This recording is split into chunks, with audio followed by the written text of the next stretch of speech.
In early 1968, United States Marines fought the North Vietnamese Army in one of the most bitterly contested battles of the Vietnam War.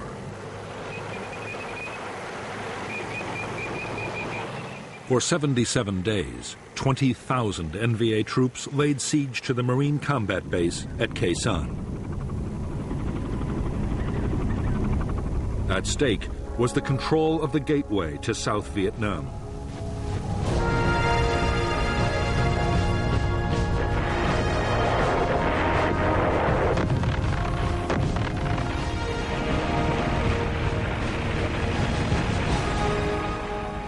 The siege of Khe Sanh was the longest single battle of the Vietnam War.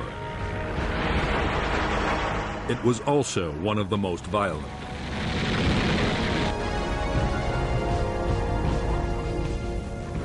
There were savage artillery duels, mass infantry assaults, and fierce hand-to-hand combat.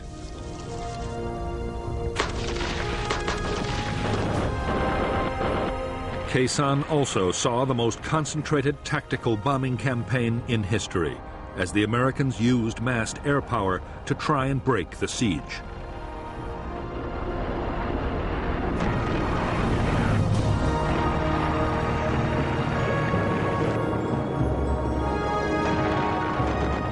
The North Vietnamese meant their attack on Khe Sanh to deliver an historic victory that would destroy the will of the United States to carry on the war.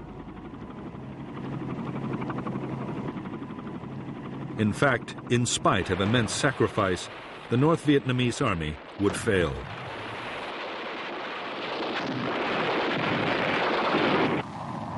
After Khe Sanh, the NVA would never again take on the Americans in a set-piece battle.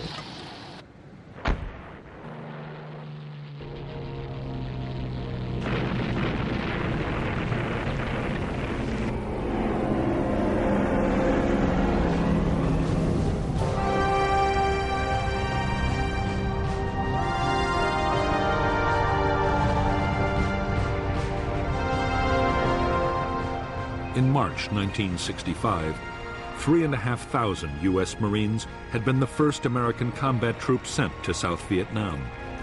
Their orders were to defend an air base at Da Nang, but their mission didn't stay defensive for long.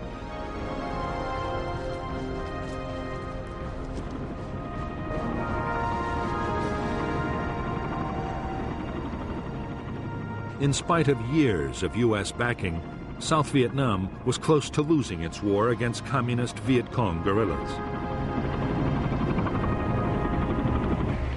By July 1965, Washington had decided to commit 200,000 U.S. troops to the fight, and the Marines had gone on the offensive.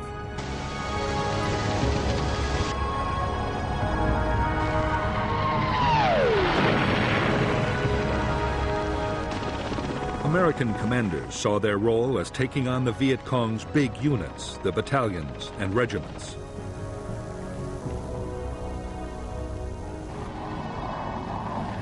The units were well trained and had been armed with modern weapons by North Vietnam. Increasingly, the NLF's war was controlled from the north, and North Vietnam had already begun to send its own troops to fight alongside the guerrillas.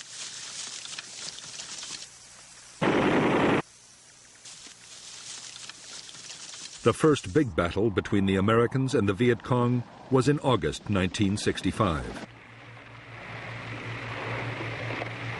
In Operation Starlight, the Marines smashed a Viet Cong regiment. In November, in the Ia Drang Valley, the 1st Air Cavalry Division battled nearly 6,000 North Vietnamese Army troops. According to General Westmoreland, the Americans killed more than 1,200 in a storm of heavy fire.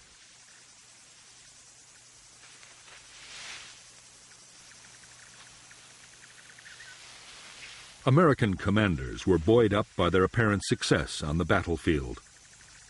More such victories would quickly force the Viet Cong to give up their campaign. The optimism did not last long.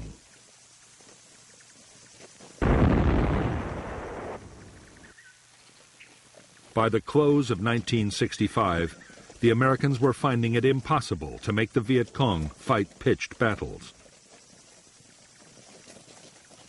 Meantime, U.S. casualties were rising fast from ambushes, booby traps, and surprise attacks.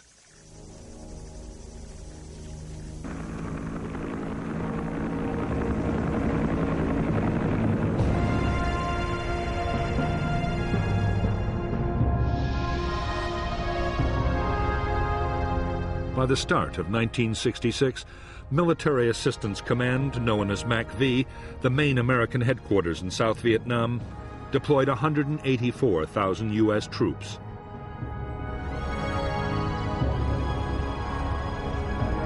Army units were concentrated in the Saigon area, in a strip along the Central Coast, and in the Central Highlands.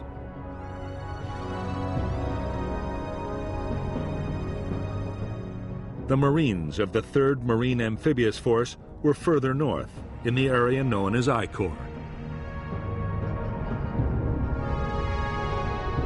I Corps bordered the demilitarized zone separating North and South Vietnam.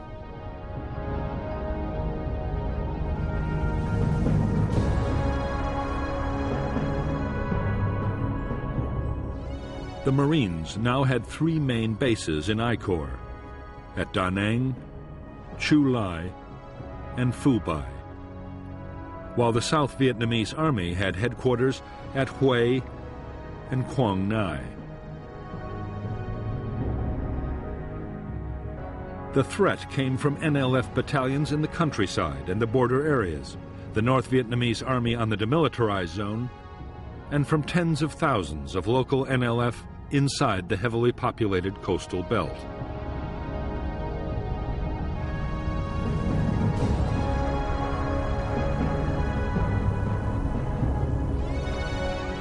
To the NLF, the coastal villages were a priceless asset. They produced vast quantities of rice which could feed the big guerrilla units in the remote interior.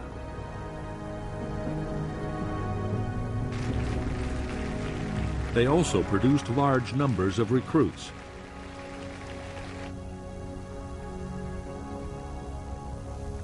Over the years, the NLF had gained control of thousands of villages. They had created their own local administration and village guerrilla forces.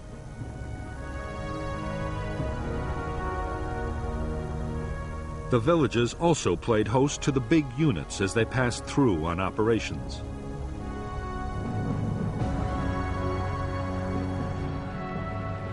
All the areas in which the American Marines had built their bases were surrounded by NLF-controlled villages.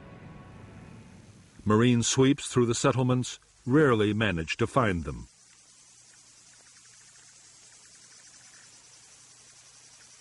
Viet Cong tactics were to pull out the main guerrilla forces and officials, leaving only snipers and booby traps behind.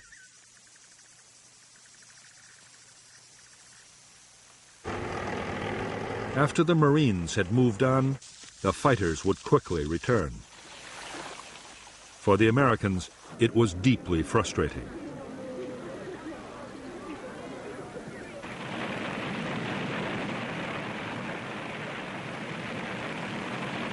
The Marines were forced to think again about how they could fight this new and unsettling kind of war.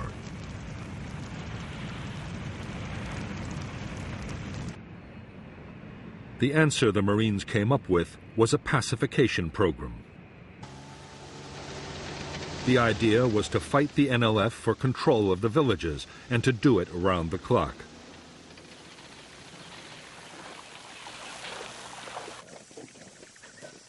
Squad and company-sized units patrolled vigorously and mounted constant ambushes.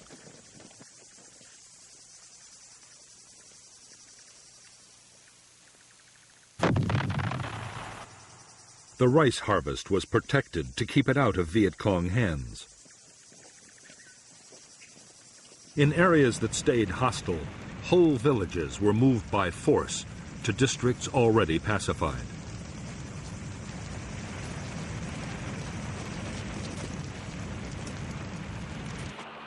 The Marines' aggressive military tactics were combined with persuasion.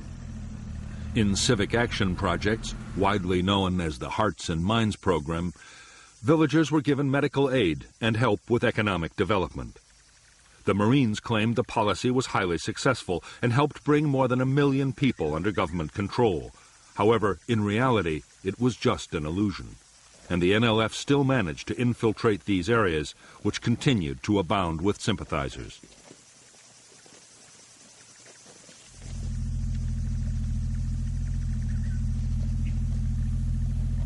The change came in mid-1966. General Westmoreland, the commander of U.S. forces in South Vietnam, had never agreed with the Marines' methods. He believed that controlling villages was a waste of highly trained and heavily armed troops. Westmoreland argued that the Marines should instead be used to pursue the enemy's big units in the remote interior.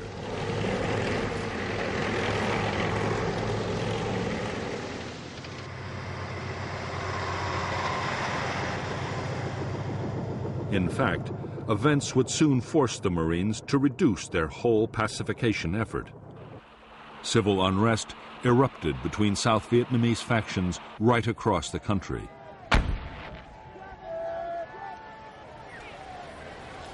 The North saw its opportunity and assembled thousands of troops poised to cross into the South. It was a threat the Marines could not ignore.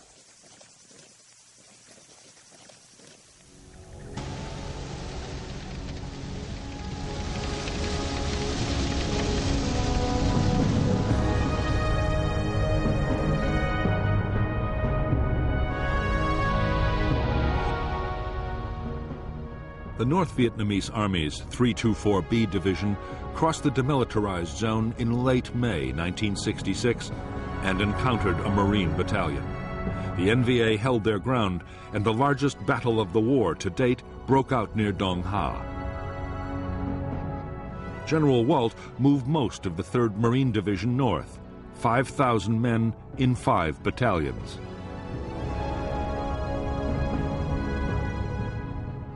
In Operation Hastings, the Marines, backed by South Vietnamese Army troops, the heavy guns of U.S. warships, and the Marines' own artillery and air power, drove the NVA back over the demilitarized zone in just over 3 weeks.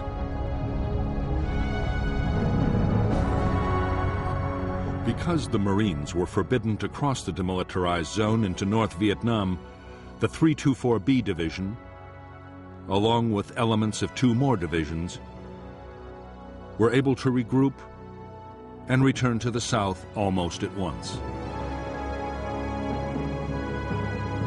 The Marines were forced to mount Operation Prairie, which tied up 11 battalions, nearly 10,000 troops, for a full 10 months.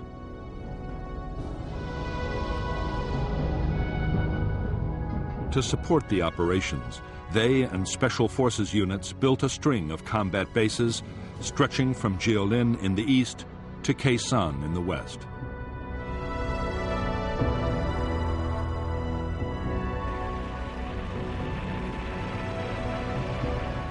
Casualties on both sides were heavy in Operations Hastings and Prairie.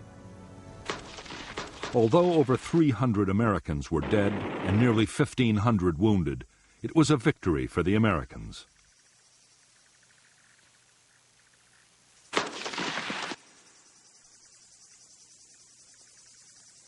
However, the NVA divisions had not been beaten. They simply slipped back across the demilitarized zone from where they could return at any time.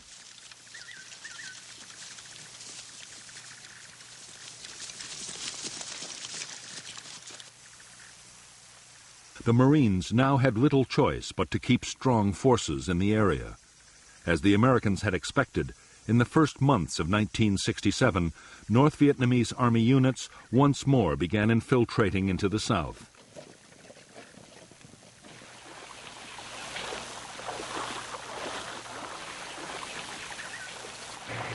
The Marine reaction was to mount big operations to find them and cut them off.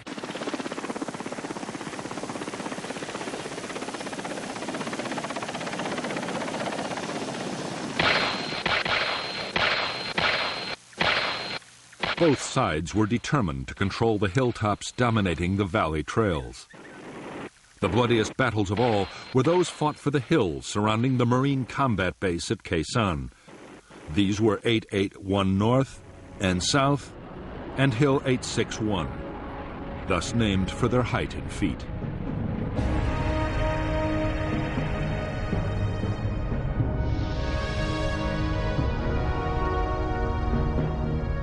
American bases below the demilitarized zone were strung out along Route 1 and Route 9. The command center was Dong Ha, while Camp Carroll and the Rock Pile were artillery bases with long-range heavy guns. On the western end of Route 9, Long Vei, a special forces camp, and the Marine base at Khe Sanh were particularly important. They dominated North Vietnamese infiltration routes into the south from the demilitarized zone and from Laos.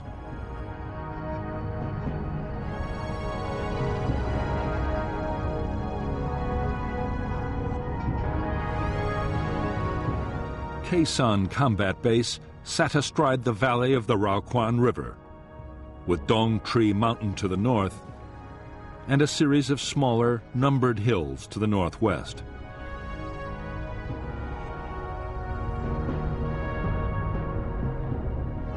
In April 1967, elements of the NVA 325C Division moved onto Hills 881 North and South and Hill 861 and stormed a signal relay station atop Hill 950. They built fortifications and placed artillery to support the main effort. An infantry assault by all three of the division's regiments, more than 5,000 men. The base at Khe Sanh had been defended by only a single company of Marines. But now, American strength was raised to 2 battalions with more artillery. By May 5th, after violent battles, the Marines had seized all 3 key hills. The battered North Vietnamese division pulled back over the demilitarized zone and across the Laotian border.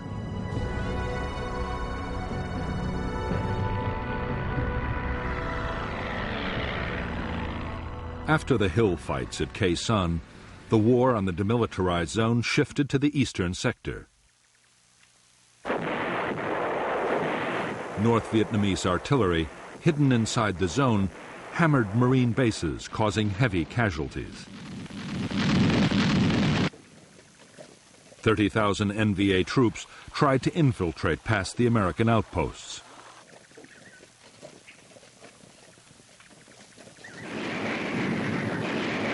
In July 1967, there was heavy fighting near Con Thien, killing 1,300 NVA troops.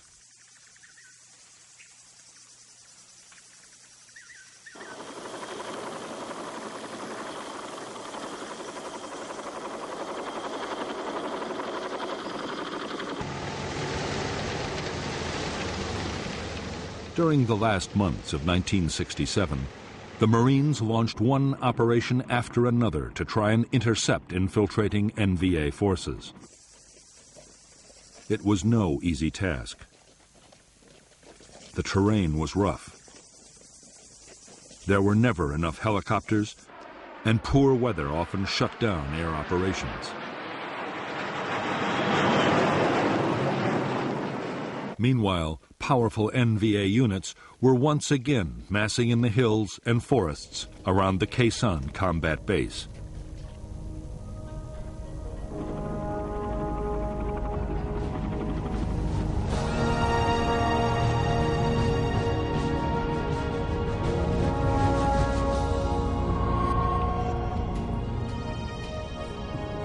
Since the start of the conflict, North Vietnamese leaders had been arguing bitterly about how best to win the war in the south.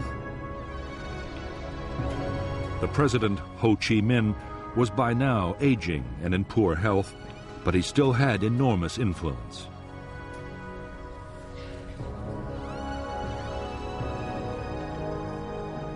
Ho was revered by millions of Vietnamese, North and South, and any big decisions had to be approved by him.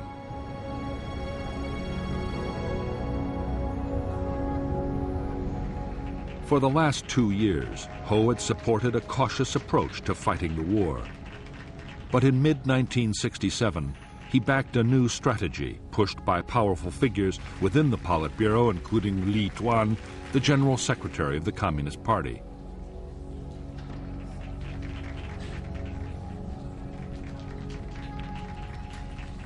The plan was to mount an all-out offensive against the cities and towns of the South.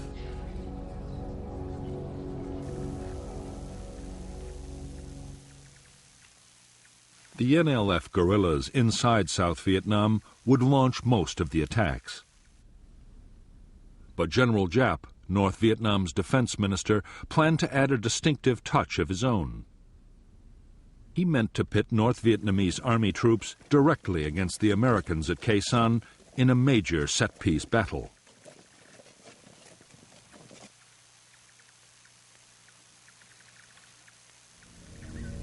He would even direct the attacking forces himself.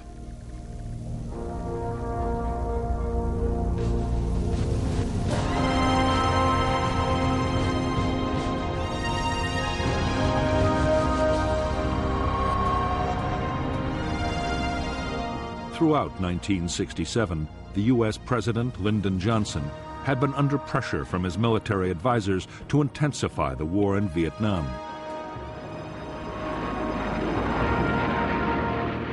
The Joint Chiefs of Staff wanted the president to ease the many restrictions on the bombing campaign against the North. They also wanted ground attacks against enemy sanctuaries in Laos and Cambodia, perhaps even into North Vietnam itself.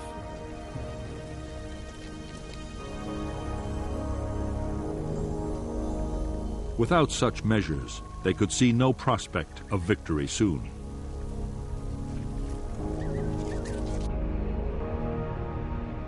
President Johnson's fear was that expanding the ground campaign might draw China or the Soviet Union into the war. He also faced problems at home.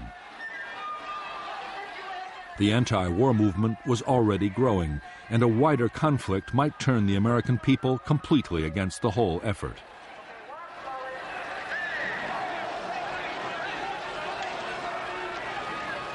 The last thing the president wanted to hear was that the communists were preparing for a major offensive. But General Westmoreland, the commander of U.S. forces in Vietnam, was warning that a large-scale attack might be on the way. Westmoreland believed that the North Vietnamese army was preparing a big push into the south, and that its first target might be the Marine combat base at Khe Sanh.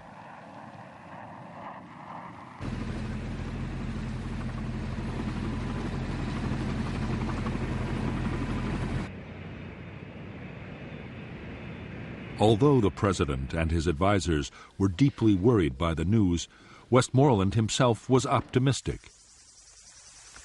He believed he had the forces to deal with any threat, and a massive enemy offensive might be the opportunity he'd been waiting for.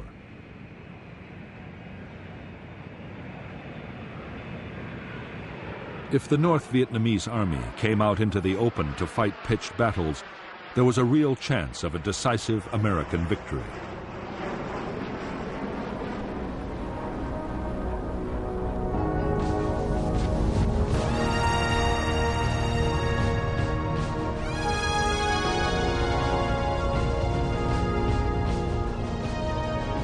For the North Vietnamese army and its commander, General Giap, attacking the Americans at Khe Sanh promised a whole series of benefits. The buildup would draw American attention away from the southern cities, the main targets of the Tet Offensive. A successful attack would also open a clear route into South Vietnam.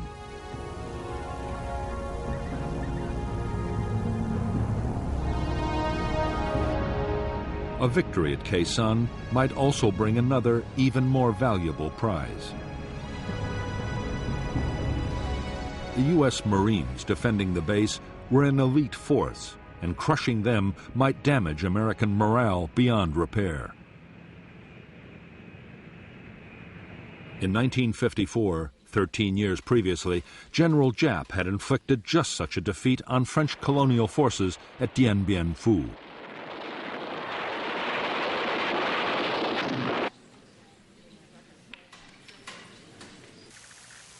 In selecting Khe Sanh as the site for a set-piece battle with the Americans, General Giap had chosen carefully.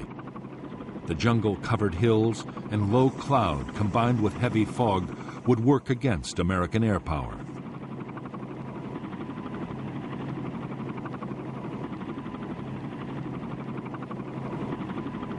And while his own troops were close to supplies and reinforcements, the Americans could be cut off from any outside help.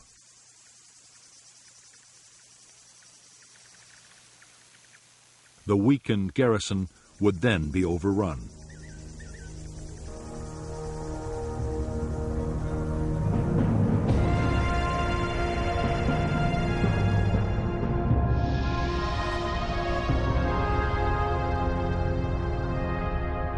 From March 1967, the Americans had succeeded in sending heavily armed convoys down Route 9 to Khe Sanh. However, in July, an attempt to get long-range artillery to the combat base was blocked by North Vietnamese ambushes.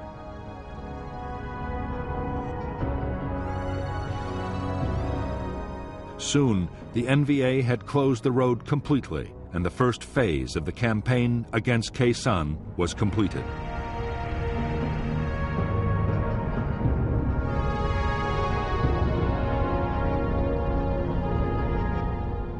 The next stage in the North Vietnamese plan was to deploy infantry north and west of Khe Sanh.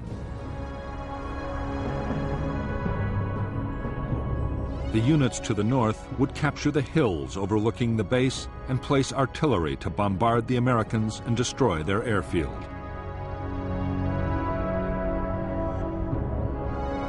They would also mount ground attacks to create a diversion. The western units would capture Long Vei Special Forces Camp and Khe Sanh Village, and then mount a massive assault to take the Marine combat base from the south.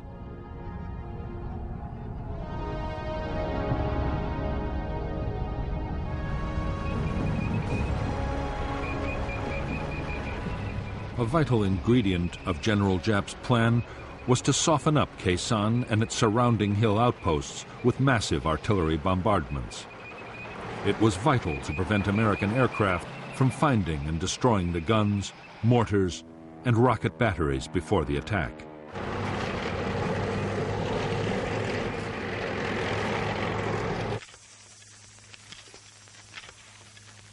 The troops made enormous efforts to protect the artillery by hiding it in caves or specially dug pits.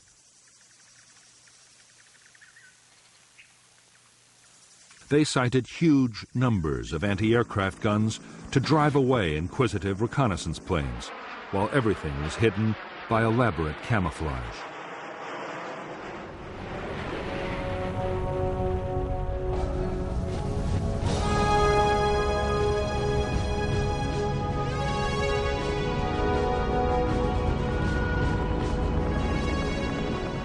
From the start of the war in Vietnam, U.S. military commanders had believed that the best form of defense was to attack in strength. When reconnaissance detected a large enemy force, U.S. troops would be helicoptered in to surround and destroy it. Although they often flew straight into an ambush, in the main the strategy worked.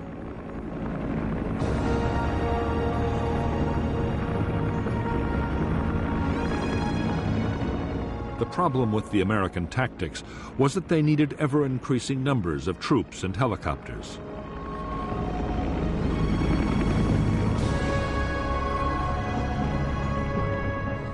In Washington, Robert McNamara, the Secretary of Defense, worried that the constant demand for more men would eventually destroy public support for the war. Throughout 1967, McNamara had pushed for a strategy that would reduce the need for manpower. One proposal in particular McNamara adopted enthusiastically. The idea was to clear a line along the demilitarized zone and build an electronic barrier to stop enemy infiltration from north to south. The plan, called the Strong Point Obstacle System, was expected to cost $1 billion. To U.S. troops on the ground, it made no sense. They christened it McNamara's Line.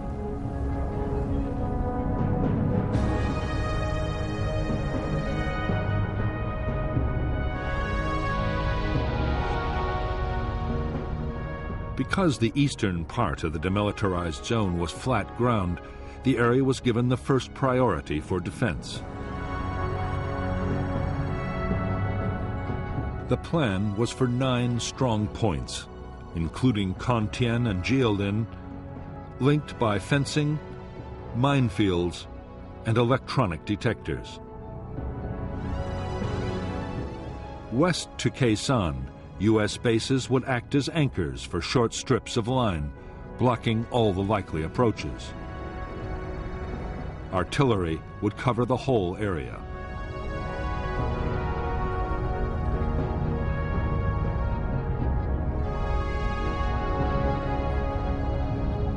By the end of 1967, the eastern part of the Strong Point Obstacle System was almost complete.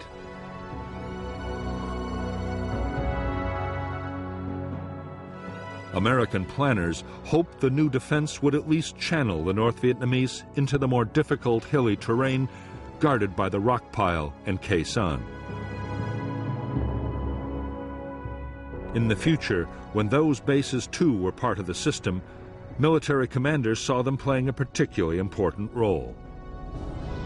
If full-scale ground operations were ever launched into Laos, the barrier would protect the Americans from flank attacks.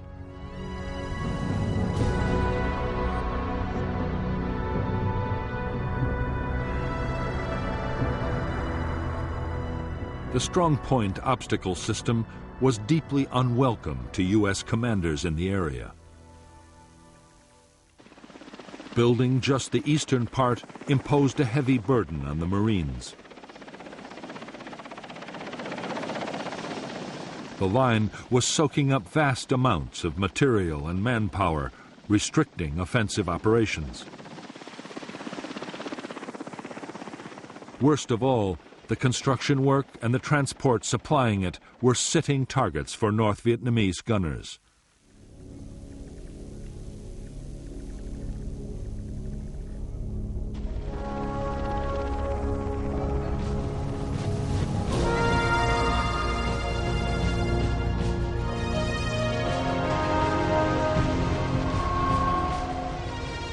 Altogether, the North Vietnamese Army numbered just under 470,000 troops in 12 divisions and 100 independent regiments.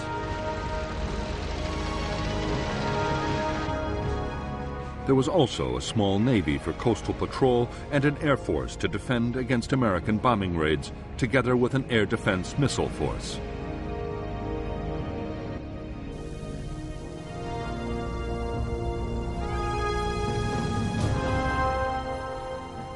China had also committed 50,000 advisors and engineers to repair damage done by American bombing and so free North Vietnamese troops for combat operations.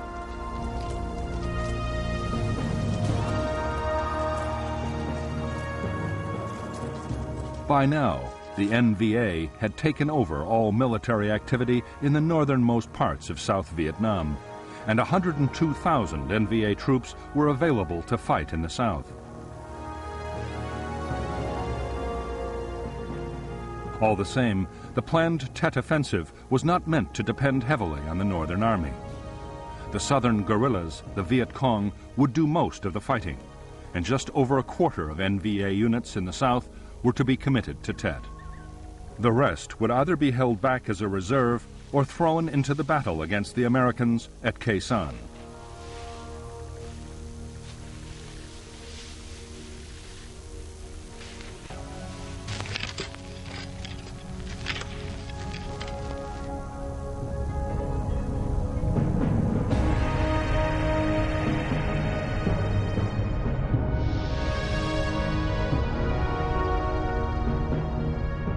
By the start of 1968, the North Vietnamese Army had more than 40,000 men positioned near the border with South Vietnam. One division was to launch attacks down the east coast to take Da Nang and other important centers. 4 divisions and 2 regiments were massed for the assault on Khe Sanh and for follow-up operations to seize the northern provinces.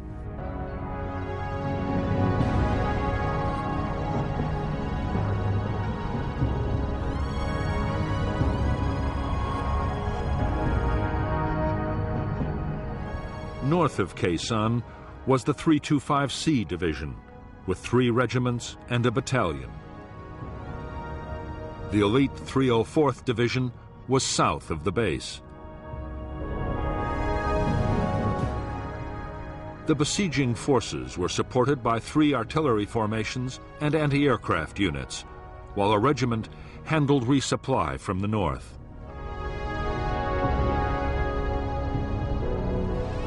Further east, another division was placed to threaten the American artillery base at the rock pile, to keep Route 9 cut, and to act as reinforcements.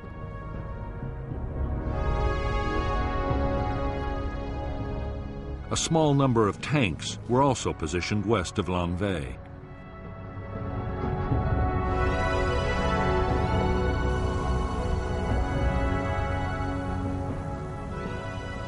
If the battle for Khe Sanh was to end in victory, General Giap and his planners knew that an uninterrupted flow of supplies would be the key. The experience in 1954 of fighting the French at Dien Bien Phu had taught him the value of ensuring continuous supply long before the final storming of the enemy base. He was determined to repeat his achievement at Khe Sanh.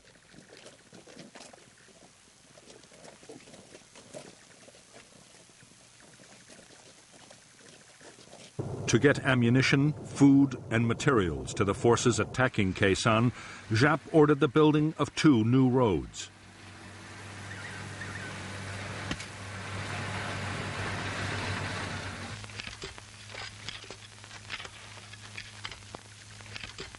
They were soon detected by the Americans, who named them the Santa Fe Trail.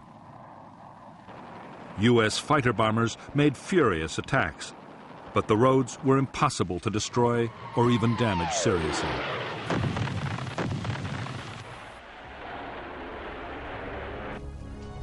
The Santa Fe Trail was heavily camouflaged and fully equipped with bunkers, storage depots, and way stations. The roads were protected by heavy anti-aircraft cover. Already, supplies have been built up near Khe Sanh for between 60 and 90 days of sustained combat.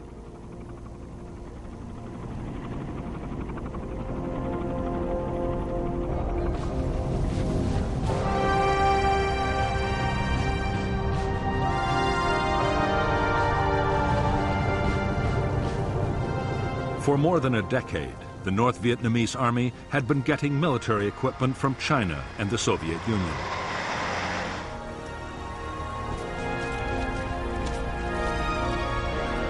The best NVA divisions were extremely well armed. The rugged and effective AK-47 assault rifle was perfect for the harsh battlefield conditions of Vietnam.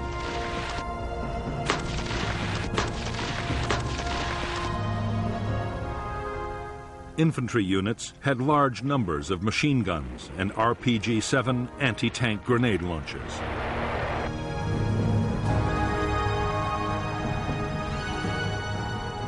The main defense against American air power for the troops around Khe Sanh was the Soviet K-38 heavy machine gun.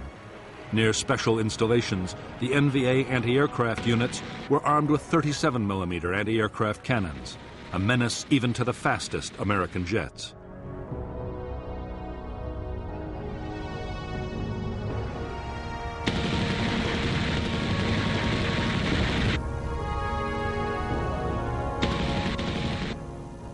The heavy artillery which NVA gunners would use to try and overwhelm the defenses of the Khe Sanh base was also Soviet and Chinese. the 130mm field gun had a range of 19 miles, further than any comparable American gun.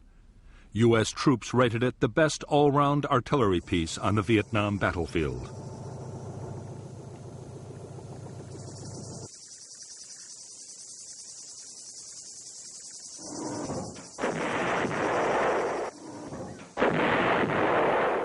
The guns would be reinforced by huge numbers of rockets and heavy mortars.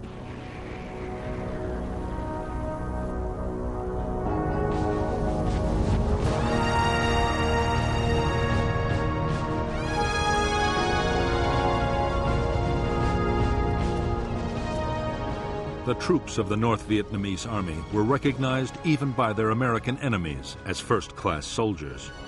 They were extremely well-trained and disciplined.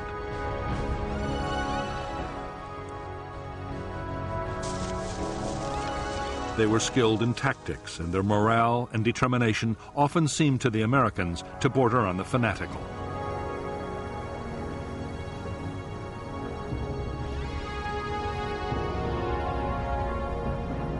In fact, during 1967, as losses soared, North Vietnamese Army morale had slumped badly. Desertion threatened to become a real problem. The grueling trek from home bases to distant Khe Sanh had also taken its toll.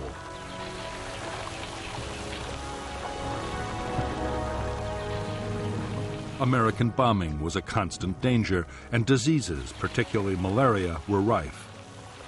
Most of the NVA soldiers who were massing to attack Khe Sanh were from the coastal lowlands of North Vietnam and found life a misery in the sodden, insect-infested jungles, as did their enemy.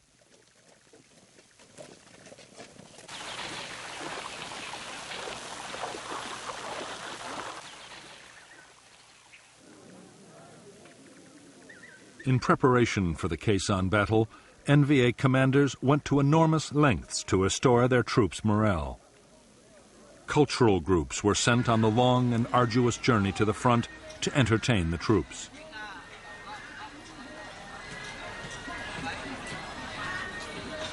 The message was simple and was reinforced at every opportunity by political officers.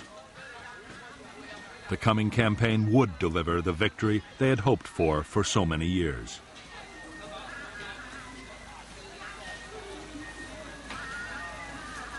The propaganda effort worked well. In the final weeks before the offensive, desertions from the North Vietnamese Army fell dramatically.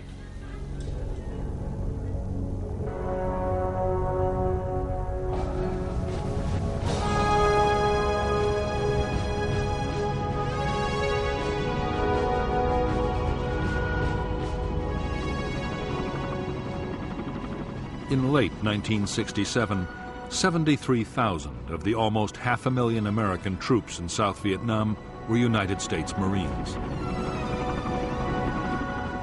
They were under the command of the U.S. Navy Pacific Fleet Headquarters in Honolulu, but operational control was with General Westmoreland's Military Assistance Command in Saigon.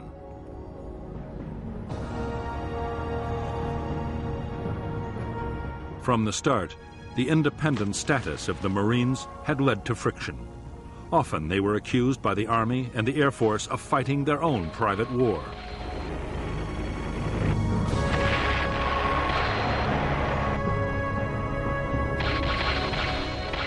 Since Lieutenant General Robert Cushman had taken over as Marine commander in June 1967, he and Westmoreland had argued continuously over how the Marines should best be used.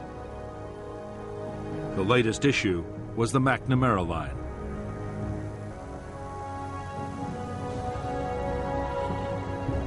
The idea was strongly opposed by the Marines, but Westmoreland had become a strong supporter.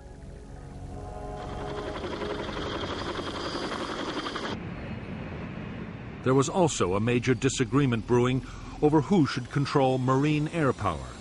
On the eve of a major battle, inter-service rivalry was threatening to grow into a serious problem.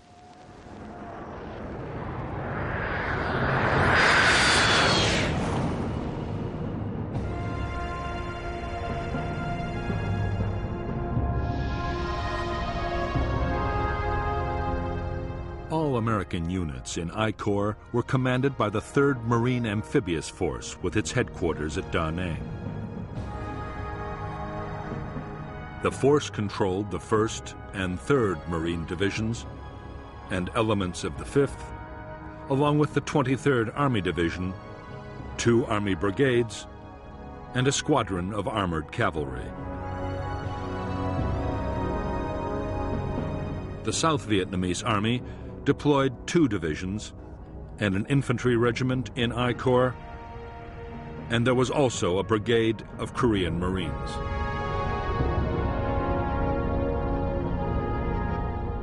Air support for operations in I Corps was provided by a U.S. Air Force Tactical Fighter Wing, the 1st Marine Air Wing, and a South Vietnamese Air Force Squadron. U.S. Navy aircraft were stationed on the carriers of Task Force 77, while 3 wings of B-52 bombers were also on call from Thailand and Guam in the Pacific Ocean. Air supply was carried out by Marine and Air Force transport and helicopter squadrons.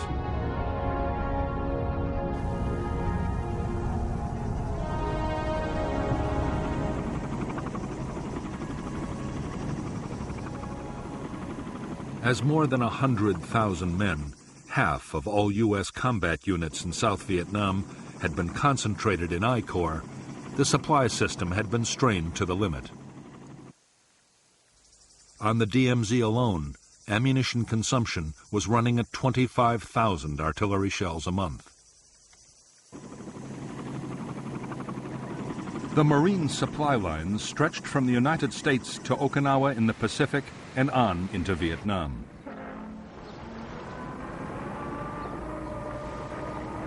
The U.S. forces required 21,000 tons of food, ammunition, fuel, and general supplies daily. As a result, there was a constant stream of ships and air freight into Da Nang.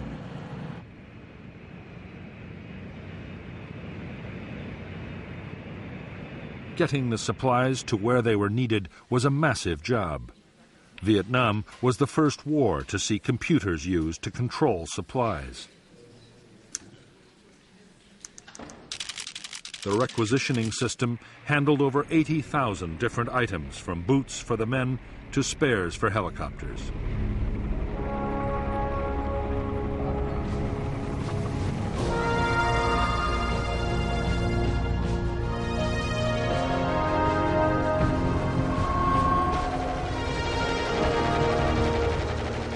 Just like their North Vietnamese enemies, the Marine infantry would depend in the coming battles on supporting firepower. They had large numbers of medium and heavy mortars.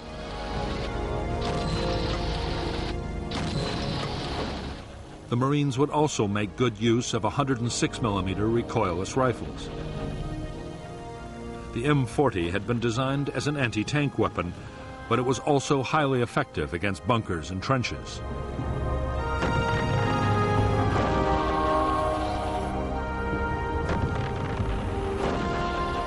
Marine bases always had their own standard 105mm artillery pieces. The guns had a range of 7 miles. Some bases, including Khe Sanh, also had powerful 155mm howitzers.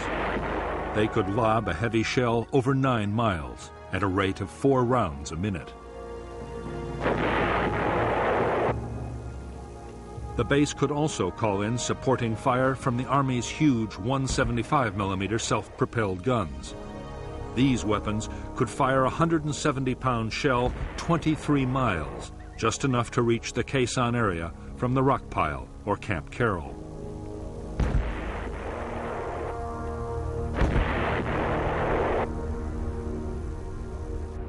Support from aircraft was much less reliable than artillery.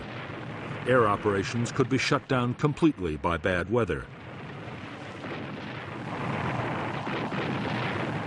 But in the right conditions, fighter bombers could bring devastating firepower to the battlefield.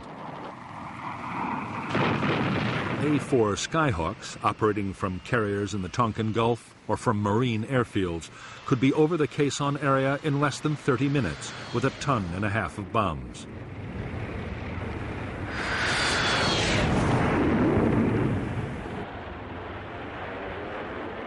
Navy, Marine, and Air Force Phantoms were also on call. Although designed as an interceptor, the F-4 was a powerful bomber. It could carry 18 750-pound bombs or 11 canisters of the devastating flammable gel, napalm.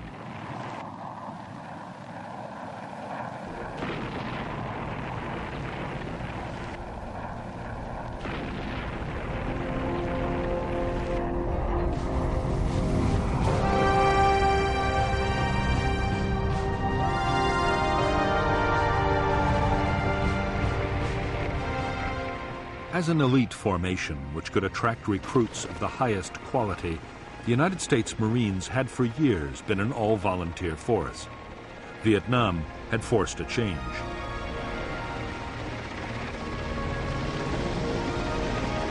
Restricting tours of duty to 13 months and the steady accumulation of casualties meant the Marine Corps had to take in draftees. Around 20,000 men had been drafted in by the end of 1967.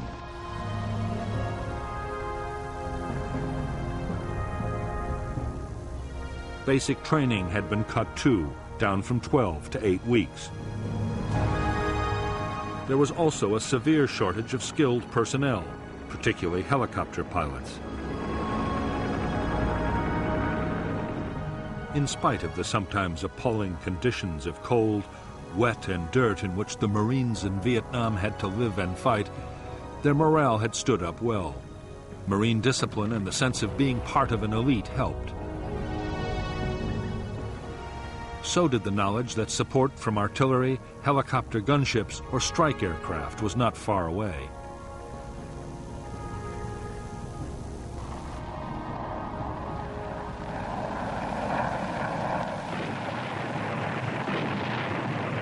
But nothing helped the morale of the men as much as the superb medical evacuation and treatment system. After emergency treatment by a medic on the spot, a wounded man could expect to be picked up by medevac helicopter in less than half an hour.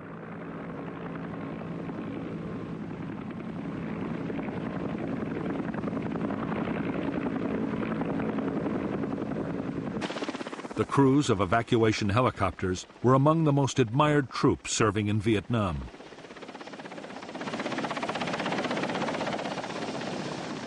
The pilots would go to extraordinary lengths to get wounded men away, even under heavy fire.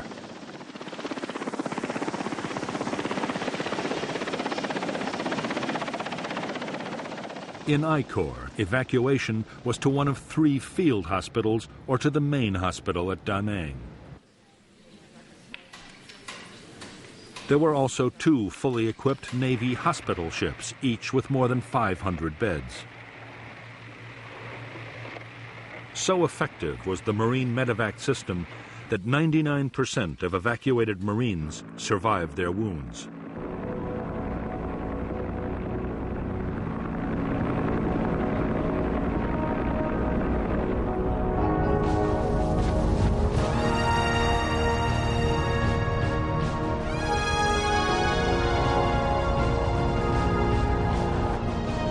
As evidence had mounted that the North Vietnamese were going to attack Khe Sanh, the Americans took a quick decision to reinforce the base. By the close of 1967, the 3rd Battalion of the 26th Marines had arrived to boost the garrison.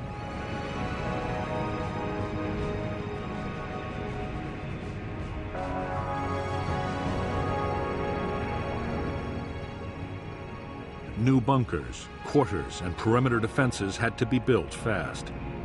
Building materials that were meant for the McNamara Line were quickly diverted to Khe Sanh. Only days after the new Marine unit had arrived at Khe Sanh, it launched a major search and destroy operation towards the border with Laos. The Marines discovered North Vietnamese weapons caches and fresh trails. but not a single enemy soldier opened fire. Unknown to the Americans, the 30,000 NVA troops all around were under strict orders to avoid all contact.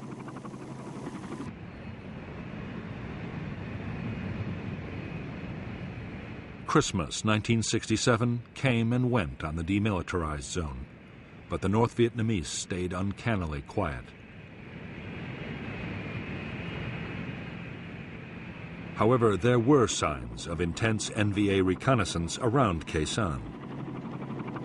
Most Marines now believed the question was not whether the North Vietnamese meant to storm Khe Sanh, but when.